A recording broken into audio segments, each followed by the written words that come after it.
are coming. The Japanese are crossing the river. The Japanese are moving in. They've crossed the line. They've crossed the boundary. The Japanese have crossed the line. They've crossed into the settlement. They have crossed. Right here. October 26, 1937. The Battle of Shanghai is nearing its end. Shanghai hangs by a thread.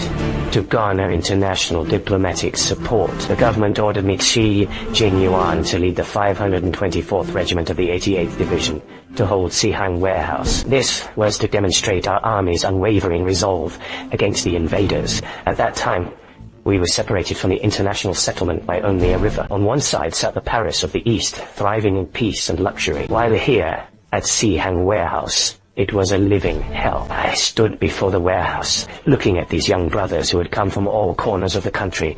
Among them were cowherds, tinkers, students, and even raw recruits who had never held a rifle. Yet these ordinary Chinese men now stood together as a human wall, ready to withstand the iron heel of the Japanese invaders. Fearing the conflict might spill into the settlement, the Japanese hesitated to use heavy weaponry. In their extreme arrogance, they boasted they would seize the warehouse within 3 hours, with the world's media focusing their lenses upon us. This battle became the center of global attention. The battle erupted as the Japanese swarmed in from every direction. Their firepower was ferocious. Despite the fierce onslaught, there was no trace of fear in the soldiers' eyes. Only grim resolve as comrades fell one by one at the front lines. Others stepped forward without hesitation, resisting desperately to fill the gaps. The Japanese were held at bay, unable to break through, saying the sturdy walls of the Zhiying warehouse and the barricaded supplies. The Japanese used thick steel plates as cover to advance inch by inch, attempting to reach the walls to plant explosives. The grenades we threw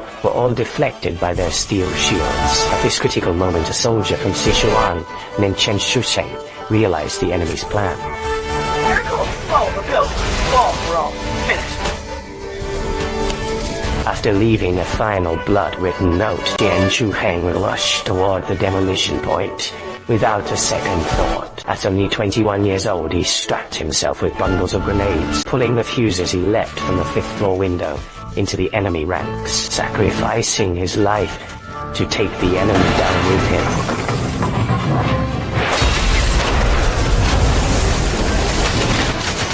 Stand their attention for me. Sons of bitches. Then countless soldiers followed suit, following in Chen Shusheng's footsteps without hesitation. They knew this leap was not the end of their lives. It's a spiritual transcendence that opened the door of hope for the nation. Your Majesty. Commando. Wow. Getting it scared. No time to lose grip. Get them ready. Jump on it. Go ahead and take move out next. Mother, first of big you are. Unfilial son. Now go. Lift! I'm not a Buddha as he bestows the cure. Stop hiding and go to the bathroom.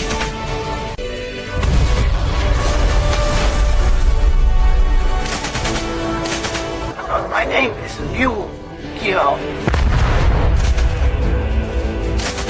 Ancient monuments endure, and our spirit lives on. Yeah.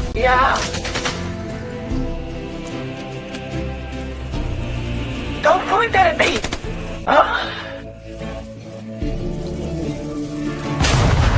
The battle for Zhiying warehouse had raged for 3 hours. Though we held the line, we paid a staggering price.